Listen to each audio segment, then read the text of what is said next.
అను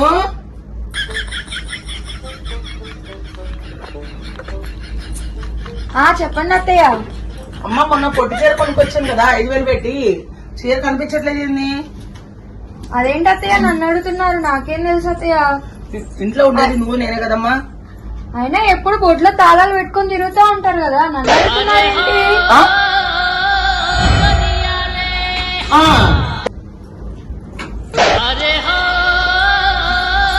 ఇంత ర్యాష్గా చెప్తుంది. వాళ్ళ అమ్మ పుట్టింటికి ఏమైనా పంపించిందా? సంథింగ్ ఏదో జరుగుతుంది. సామాన్లు కూడా చాలా మిస్ అవుతున్నాయి అబ్బా. ఏంటో వాడు వచ్చిన తర్వాత వాడి విషయం తేల్చుకోవాలి. లోపల ఉన్నాడు కదా, వెళ్ళి మాట్లాడతాను. అరే వంశీ, వంశీ, వంశీ, చెప్పమా. ఒకసారి కదా.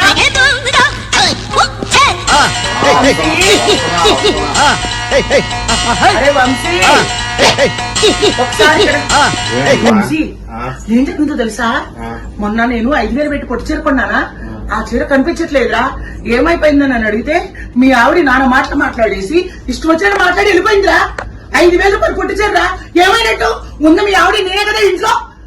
ఎట్టు పడినట్టు మాట్లాడేసి వెళ్ళిపోయింది.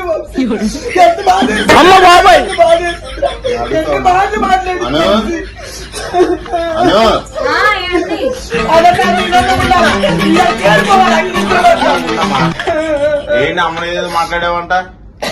మాట్లాడలేదండి. చీర మిస్ అయిందండి. ఏమేమి చీర?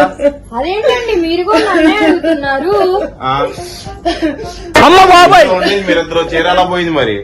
మొన్న మీ అక్క వచ్చిందండి. అక్క తీసుకెళ్తుందా? అనుకుందా దానికి కుడికి నాకు వచ్చింది అనుకుందా? ఏమనుకుంటా?